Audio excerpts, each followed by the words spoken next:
భారత సైనికుల విజయాన్ని కాంక్షిస్తూ ఖమ్మంలో బ్రాహ్మణ పురోహితుల వేద పారాయణం చేశారు. భారత్ పాక్ ఉద్రిక్తల నేపథ్యంలో సైన్యం తీసుకున్న సాహసోపేత ఆపరేషన్ విజయవంతమైంది. భవిష్యత్తులో జరిగే ప్రతి చర్యలో కూడా విజయం సాధించాలని, దేశ రక్షణలో మేము సైతం అని నినదిస్తూ ఖమ్మంలో బ్రాహ్మణ పురోహితులు స్థానిక శివాలయంలో భారత సైన్యం విజయం కోసం అప్రతిహ సూత్రం పారాయణం చేశారు. సైన్యానికి వారి బలంతో పాటు దైవబలం కూడా తోడై శత్రువులపై విజయం సాధించాలని ఆకాంక్షించారు. దేవతలు రాక్షసులపై యుద్ధానికి వెళ్లే ముందు ఈ పారాయణం చేసి విజయాన్ని సాధించారని, అందుకే ఇప్పుడు ఆ ఉగ్రవాదులపై విజయం సాధించి దేశ సమైక్యత సమగ్రతను సైన్యం కాపాడాలన్నారు.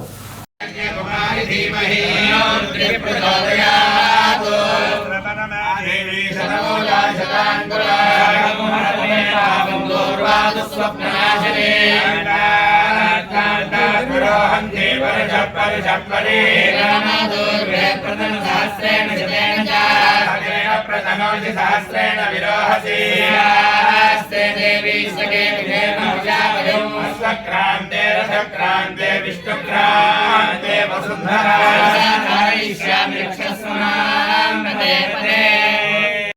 की भारत माता की भारत माता की యొక్క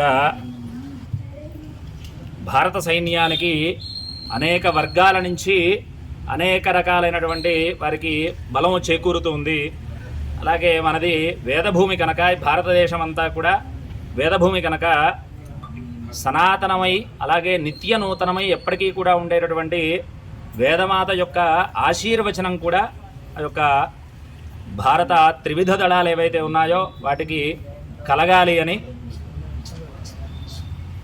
ఖమ్మం స్తంభాద్రి పురోహిత సంక్షేమ సంఘం వారి చేత అప్రతిహ సూక్తము, అలాగే మణియు సూక్తము, అలాగే దుర్గా సూక్తము పారాయణ చేసి యొక్క వేద పురుషుడి యొక్క ఆశీర్వచనం వలన ఇప్పటి వరకు జరిగినటువంటి జయాలతో పాటుగా ఆపరేషన్ సింధూరు వీటిలో ఎలాగైతే జయాన్ని సాధించామో, ఉత్తరోత్తర మనం చేసేటటువంటి ప్రయత్నాలలో కూడా ముష్కరుల దాడిని ఎదుర్కొనేటటువంటి ప్రయత్నాలలో కూడా అదే రకమైనటువంటి జయకేతనాన్ని మనకి కలగాలి అని, అలాంటి జయకేతనాన్ని మనం ఎగరవేయాలి అని వేదమాత సాక్షిగా, వేదపురుషుడైనటువంటి పరమేశ్వరుడి సాక్షిగా ఇంతమంది బ్రాహ్మణుల యొక్క సమక్షంలో భారతీయ త్రివిధ దళాలకి అనేక వేదపురుషుడి యొక్క ఆశీర్వచనములతో స్వస్తి పలుకుతున్నాం.